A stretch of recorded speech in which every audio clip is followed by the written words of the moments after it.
Narito na naman tayo para sa isang napaka-sweet at nakakakilig na love story nila Kalingap Edu at Ate Viancy. Ulat mo ay aking makilala. Para sa pagpapatuloy ng ating love story ay tumayo si Kalingap Edu at ang buong Kalingap team sa bahay nila Ate Viancy. Pagkatapos nilang mag-usap ay kinausap na ni Kalingap Rab si Ate Viancy upang ipaabot ang mga tulong na galing sa kanyang mga sponsors. Dahil nga paparating na ang nalalapit na birthday ni Ate Viancy, dumadagsa na nga ang mga sponsors sa pagpapadala sa kanya ng mga financial assistance para sa kanyang birthday party at iba pang mga gastusin. Dahil dito, napakarami talagang nagpaabot sa kanya ng tulong at ito naman ay pinagpasalamat din talaga ni Viancy kahit medyo nagulat siya sa mga dumarating na tulong. 15, 16, 17, 18, 19, 20. Bro, ang dapat maabonan dito, si JJ, mga birthday na to eh.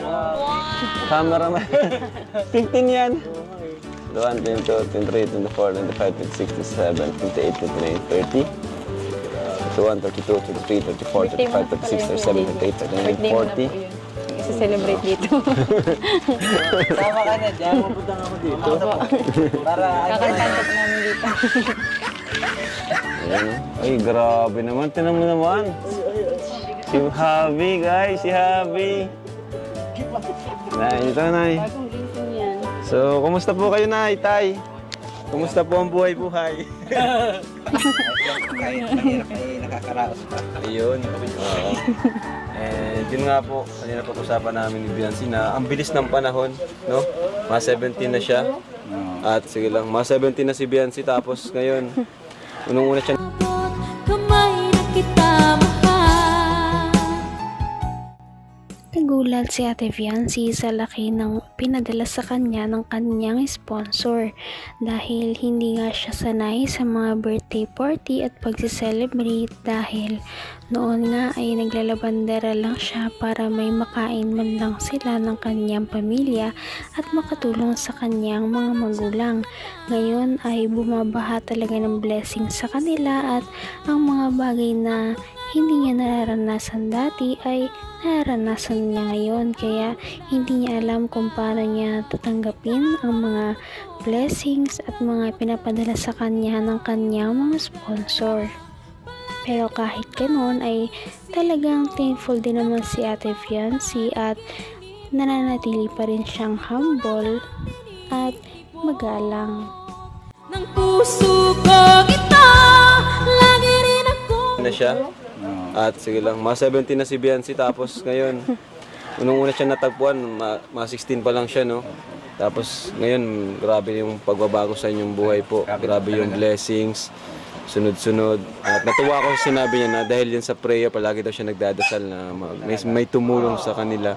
At ito na nga po, si Dr. Lab, Team Kalingap, hanggang sa ngayon, magkakabahay na po kayo. So ito po, from Sir Leo D, yung 50,000 po para sa 4 na baboy sa birthday ni Viancy. Okay, 50,000 po yan. O, Nay. Yan. Ikaw, Nay, ano masasabi mo, Nay, sa mga biyaya po na tuloy-tuloy at hindi nagbabago?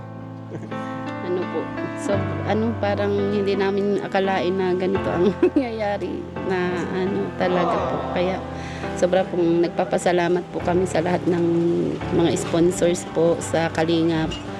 Tsaka lalo-lalo na kay Kuya Ba. Hindi ko naman akalain na hindi ko rin inaas. Grabe, kahit medyo matagal pa ang birthday ni Ate Viancy, nagpadala na ang kanyang sponsor ng kanyang panghanda sa birthday.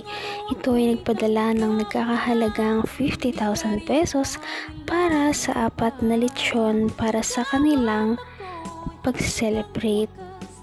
Nagulat ang mama at papa ni Viancy sa blessing na ito dahil ngayon lamang sila nakatanggap ng ganito kalaking halagang pera na pwedeng igastos lamang sa birthday ni Ate Viancy dahil dati ay halos wala silang magastos o makain sa pang araw-araw, paano pa kaya ang mga birthday ng kanilang mga anak? Kaya naman natuwa sila dahil may mga ganito nang mangyayari sa birthday ni Ate Fiancy na minsan lamang mararanasan sa buhay niya.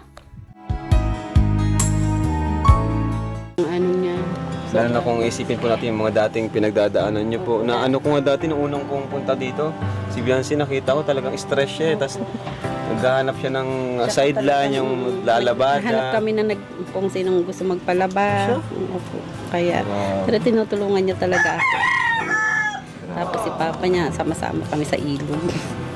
Pero ang masaya, ano yung tulong-tulong po kayo, kahit ganun yung buhay. Sa Kalingap po talaga may nababago po talagang buhay, no? Ito yung Kalingap. Grabe.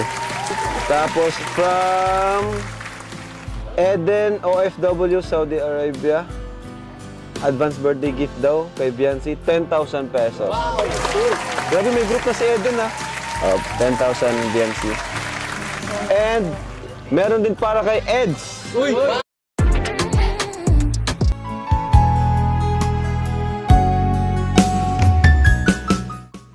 Bukod pa sa 50,000 na binigay kay Ate Fiancy ay may binigay din sa kanya na 10,000 galing naman sa iba niyang sponsor para sa kanyang birthday cake.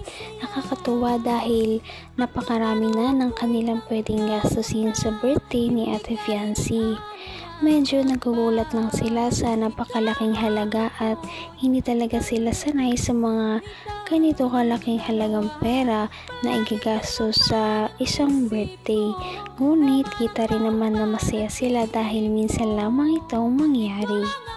Todo suporta naman kasi ang lahat ng kanyang sponsor at excited na excited sa birthday ni Ate Fiancy kung ano ba talaga ang magiging kalabasan at ang kanyang mga sponsors ay solid sa pagsuporta sa kanya. Boss Eds. Eds, 10,000 daw dahil nagalaga ka. Wow! Saudi Arabia. Panggatas na. Eden OFW, Saudi Arabia. Yan. Tapos, papractice na si Eds. Papractice na si Eds, guys.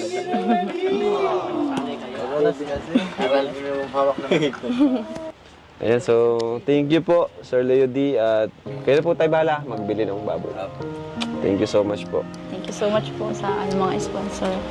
Kay Sir Leo D po, tapos sa Eden. Eden OFW, Saudi Arabia. Saudi Arabia. Tapos kay Tita Gemma Cruz po. Sa Edu Biancy, best friend po. Alin? Para sa ako ni Biancy sa Sa brace? Ay, grabe naman. Biancy, para daw sa ano mo. Hindi ka rin nag-alilangan pa. Nakakatuwa naman dahil kahit na medyo malayo-layo na ang narating ni Ate Fiancy kumpara sa noong unang natagpuan siya ng Kalingap team, ay hanggang ngayon hindi pa rin talaga siya nagbabago. Kung paano siya nakilala ng Kalingap team simula nung una ay ganun pa rin ang kanyang ugali hanggang ngayon. Ganun pa rin siya kabait, pagmahal sa pamilya, matulungin at maalalahanin. Nakakatuwang tulungan ng ganitong mga tao dahil nananatili talaga siyang humble at hindi nagyayabang sa kanyang mga natatamo sa buhay at kung gaano man siya kaganda. Sana ay mas marami pang mga blessings ang dumating sa buhay ni Ate Fiancy. Kaya naman, sana ipatuloy natin silang suportahan at mahalin si Fiancy, si Kalingap Edu at ang Kalingap team. Yun lamang at maraming salamat sa panonood. Abangan natin kung magkakatuluyan ba talaga si Kalingap Edu at Fiancy. Hanggang sa muli. Bye! Ngayon'y abot